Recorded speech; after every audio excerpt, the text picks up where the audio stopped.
American Government, Lesson 9. Amendments 6 through 10. Our lesson objectives are: demonstrate understanding of key economic terms related to Amendments 6 through 10. Know and explain the content and purpose of Amendments 6 through 10. Key terms: prosecutions, impartial, accusations, confronted, compulsory, controversy, preserved, excessive, construed, common law, disparage. Amendment 6, Rights to a Fair Trial. The Sixth Amendment guarantees a fair trial to anyone accused of a crime. The first part of the amendment states, in all criminal prosecutions, the accused shall enjoy the right to a speedy and public trial by an impartial jury of the state and district wherein the crime shall have been committed. Americans living in the 1790s had terrible memories of the unfair treatment of people who were accused of crimes in Europe and colonial America. People may be arrested and then not permitted the advice of a lawyer. Sometimes a trial wasn't held for months, and the accused was in jail for all that time awaiting trial. Meanwhile, witnesses may move, and it could be more difficult for the accused to prepare any defense. When trials were held, often they were conducted in secret.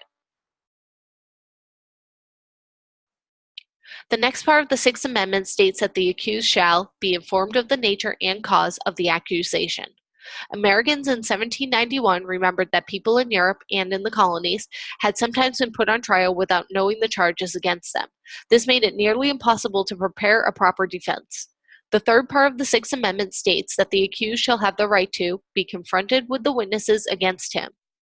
The accused has a right to know who is giving testimony against him or her. There can be no nameless or faceless accusers in an American court under this provision. Those who testify must face the accused in the courtroom. The fourth part of the Sixth Amendment offers the accused an important right and permits him or her to have compulsory process for obtaining witnesses in his favor.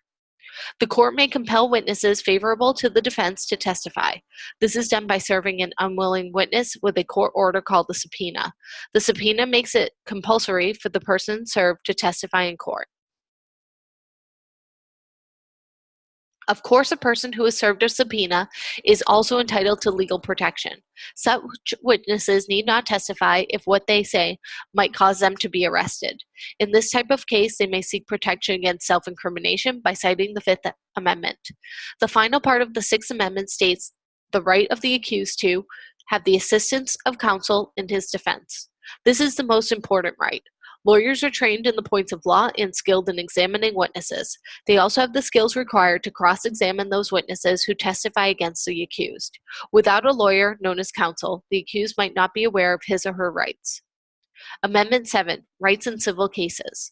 While the Sixth Amendment guarantees the right of trial by jury in criminal cases, the Seventh Amendment extends this right to persons involved in civil suits. It states, in suits at common law, where the value in controversy shall exceed $20, the right of a trial by jury shall be preserved, and no fact tried by a jury shall be otherwise re-examined in any court of the United States than according to the rules of the common law. This amendment offers the protection of a jury trial in civil cases which involve at least $20. Although this is a small amount by today's standards, it was a large sum in 1791.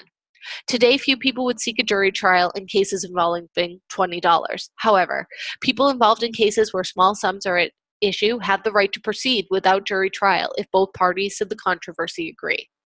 The case is then tried directly before the judge. This type of case is commonly tried in a small claims court.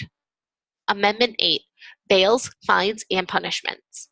The Eighth Amendment offers a special protection for people. It states, excessive bail should not be required, nor excessive fines imposed, nor cruel and unusual punishments inflicted. This amendment helps to protect the accused against improper treatment. Its first provision is that there must not be excessive bail. Bail is the money or property the accused presents as a guarantee that he or she will appear for trial. Bail makes it possible for the accused to be released until a trial determines guilt or innocence. The money or property is returned when the accused appears for trial. However, if the judge sets a very high bail, it may be impossible for the accused to produce the needed sum. Setting excessive bail has the same effect as refusing to set bail. The more serious the crime, the higher the bail that is likely to be demanded from the accused person. In murder cases, the accused is usually held without bail because the crime is so serious. Persons found guilty of certain offenses are sometimes ordered to pay a fine or serve a jail term. In some cases, a fine is imposed in addition to a jail term. The Eighth Amendment requires that the fine imposed must be reasonable, since inability to pay can lead to a jail term. The Eighth Amendment also makes cruel and unusual punishment illegal. Whippings, branding, and other forms of punishment are considered cruel and unusual. There are other examples. Perhaps a prisoner is held in solitary confinement for a very long time or is kept on bread and water for a long period of time. Such punishments might be considered cruel and unusual. Guilty persons have rights under our system of law. Amendment 9, Rights Retained by the People. The Ninth and Tenth Amendments deal with the residual or reserved powers of the people and the states. The Ninth Amendment states, the enumeration in the Constitution of certain rights shall not be construed to deny or disparage others retained by the people. This means that the rights listed in the Constitution are not the only rights people have. The right to engage in political activity has been cited as being protected by this amendment. Otherwise, the Ninth Amendment has not played an important part in American history.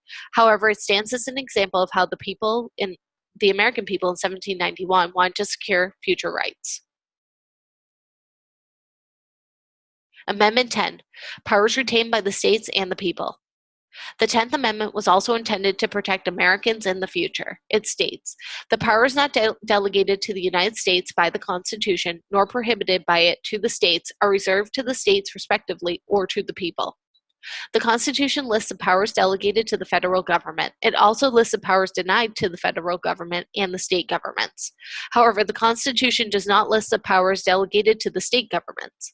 The 10th Amendment provides for state powers without specifically listing those powers. It states that all powers not given to the federal government or denied to the states remain with the states or with the people. These are the residual powers because they reside with the state. Examples of residual powers in each state include marriage and divorce laws, education, voting requirements, and powers of safety, health, and welfare, police. Concurrent powers of states and federal include power to tax, borrow money, and build roads. What next? Take the time to go back and review the lesson on your own. After your review, complete the lesson review for the lesson and submit for grading. Remember, your submission should follow all the rules for standard written English. All submissions must be written in your own words and sources used cited at the end. How to cite sources in APA format. When you reference a source within an APA-style paper, whether it is using a direct quote, repurposing an image, or simply referring to an idea or theory, you should insert an in-text citation, the author's surname and the date of publication within parentheses, straight after a direct quote. CitationMachine.net will assist you in creating citations.